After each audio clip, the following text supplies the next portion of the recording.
Hello friends, welcome back to my YouTube channel. आज हम आप लोगों को पृथ्वी की आंतरिक संरचना के बारे में बताएंगे।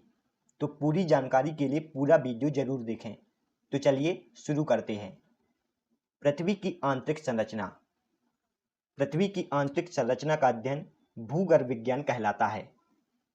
भूवैज्ञानिकों ने बहुत से स्रोतों की सहायता से पृथ्वी की आंतरिक संरचना का अनुमान लगाया है और यह स्रोत दो प्रकार के हैं। एक है प्राकृतिक स्रोत और दूसरा है अप्राकृतिक स्रोत। सबसे पहले हम अप्राकृतिक स्रोत के बारे में जानेंगे। भूवैज्ञानिकों ने घनत्व, दबाव और तापमान के आधार पर पृथ्वी की आंतरिक संरचना का अनुमान लगाया है। हम सभी जानते हैं, जैसे जैसे घनत्व बढ़ता है वैसे वैसे प्रेशर और तापमान दोनों बढ़ने लगते हैं।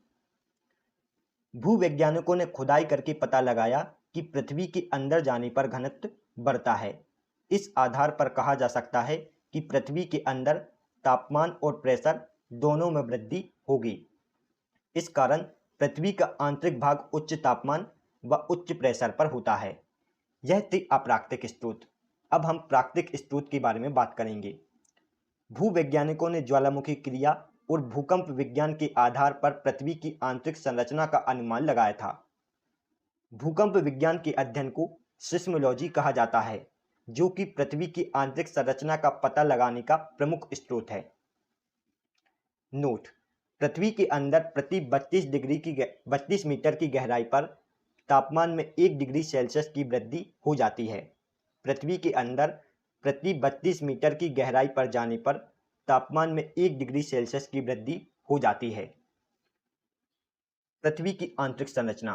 पृथ्वी की आंतरिक संरचना को 3 भागों में बांटा गया है। यह कौन कौन से हैं? यह है क्रस्ट, मेंटल और कोर। इन तीनों के बारे में नेक्स्ट स्लाइड में हम डिटेल से जानेंगे। सबसे पहले हम क्रस्ट के बारे में पढ़ेंगे। क्रस्ट को हिंदी में भूपर्पटी कहते हैं। यह पृथ्वी की सबसे ऊपरी परत है। भूपर्पटी की औसत मोटाई महासागरों व महाद्वीपों में अलग अलग है। भूपर्पटी या क्रस्ट की औसत मोटाई महासागरों में 5 किलोमीटर जबकि महाद्वीपों में 30 किलोमीटर है और यह डाटा लगभग है, अर्थात कहीं ज़्यादा है कहीं कम है। भूपर्पटी या क्रस्ट का निर्माण मुख्यतः सिलिका और एल्यूमीनियम से हुआ है। इस कारण भूपर्पटी को सियाल नाम से जाना जाता है। जो पृथ्वी की भूपर्पटी है उसका निर्माण सिलिका और एल्यूमीनियम से हुआ है। इस कारण पृथ्वी की भूपर्पटी को सियाल नाम से जाना जाता है। पृथ्वी की भूपर्पटी का घनत्व 2.7 ग्राम प्रति सेंटीमीटर क्यूब होता है। पृथ्वी की भूपर्पटी को लिथोस्फीयर नाम से भी जाना जाता है। पृथ्वी की भूपर्पटी को किस अन्य नाम से जाना जाता है? लिथोस्फीयर और सियाल नाम से। और पृथ्वी की भूपर्पटी पृथ्वी के कुल आयतन का 0.5% है। यह सभी डेटा आपको भूपर्पटी के बारे में याद रखना है। अब हम मेंटल के बारे में पढ़ेंगे। यह पृथ्वी की मध्य वाली परत है। यह पृथ्वी के आयतन का 83% और द्रव्यमान का 67% होता है। पृथ्वी के मेंटल में सिलिका और मैग्नीशियम अधिक मात्रा में पाए जाते हैं। इस कारण मेंटल को सीमा नाम से जाना जाता है। पृथ्वी के मेंटल को अन्य किस नाम से जाना जाता है? सीमा नाम से, क्योंकि इसके अंदर सिलिका और मैग्नीशियम अधिक मात्रा में पाए जाते हैं। पृथ्वी के मेंटल का घनत्व 3.5 से 5.5 ग्राम प्रति सेंटीमीटर क्यूब होता है। पृथ्वी के मेंटल को फायरोस्फीयर और व्हाइट ऑफ द अर्थ के नाम से जाना जाता है। पृथ्वी के मेंटल को अन्य किस नाम से जाना जाता है? फायरोस्फीयर, व्हाइट ऑफ द अर्थ और सीमा नाम से। पृथ्वी की इसी परत से ज्वालामुखी विस्फोट के समय लावा, गैस और राख बाहर निकलती है। ज्वालामुखी विस्फोट के समय पृथ्वी के मेंटल से ही लावा, गैस और राख बाहर निकलती है। अब हम कोर के बारे में पढ़ेंगे। यह पृथ्वी की सबसे निचली परत है। यह पृथ्वी की आयतन का कुल 16% है। जो पृथ्वी का कोर है वह पृथ्वी की कुल आयतन का 16% है। इसका निर्माण मुख्यतः निकेल और आयरन से हुआ है। पृथ्वी के कोर का निर्माण मुख्यतः निकेल और आयरन से हुआ है, जिसके कारण इसे निफे नाम से जाना जाता है। पृथ्वी के कोर का घनत्व 11 से 13 ग्राम प्रति सेंटीमीटर क्यूब होता है।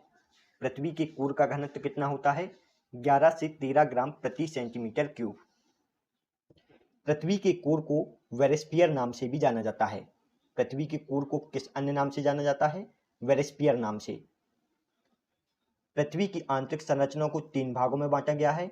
एक है क्रस्ट, दूसरा है मेंटल और तीसरा है कोर। पृथ्वी की क्रस्ट और मेंटल को विभाजित करने वाली रेखा को क्या कहते हैं? मोह असंबंधता। पृथ्वी की क्रस्ट और मेंटल को विभाजित करने वाली रेखा को मोह असंबंधता कहते हैं।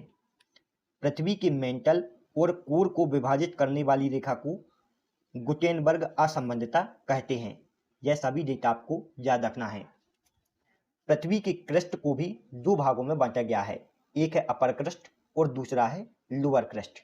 अपर क्रस्ट और लोअर क्रस्ट को विभाजित करने वाली रेखा को कोनराड डिस्क असंबंधता कहते हैं। अपर क्रस्ट और लोअर क्रस्ट को विभाजित करने वाली रेखा को क्या कहते हैं? कोनराड असंबंधता। पृथ्वी के मेंटल को भी 2 भागों में विभाजित किया गया है। एक है अपर मेंटल और दूसरा है लोअर मेंटल। अपर मेंटल और लोअर मेंटल को विभाजित करने वाली रेखा को रेपेटी असंबंधता कहते हैं। और पृथ्वी के कोर को भी 2 भागों में विभाजित किया गया है। एक है आउटर कोर और दूसरा है इनर कोर। आउटर कोर और इनर कोर को विभाजित करने वाली रेखा को लेहमैन असंबंधता कहते हैं। यह सभी लाइन आपको याद रखनी है। पृथ्वी की जो सियाल, सीमा और निफी भाग हैं, इसका वर्गीकरण किसने किया था? स्विस नामक वैज्ञानिक ने। पृथ्वी के क्रस्ट को सियाल नाम से, मेंटल को सीमा नाम से और कोर को निफे नाम से जाना जाता है और इसका विभाजन स्विस नामक वैज्ञानिक ने किया था। यह सभी पॉइंट आपको याद रखने हैं। अब हम अगर भूपर्पति की बात करें तो भूपर्पति में सबसे अधिक ऑक्सीजन तत्व पाया जाता है। दूसरे नंबर पर सिलिकॉन, तीसरे नंबर पर एल्यूमिनियम, चौथे नंबर पर लोहा और 5वें नंबर पर कैल्शियम पाया जाता है। पृथ्वी की भूपर्पति में ऑक्सीजन 46%, सिलिकॉन 27%, एल्यूमिनियम 8%, लोहा लगभग 5% और कैल्शियम लगभग 3% पाया जाता है। यह सभी डेटा आपको याद रखना है। Thanks for watching. दोस्तों, यदि आपको हमारी वीडियो पसंद आई हो तो प्लीज़ वीडियो को लाइक और चैनल को सब्सक्राइब जरूर करें। तो मिलते हैं नेक्स्ट वीडियो में। तब तक के लिए गुड बाय।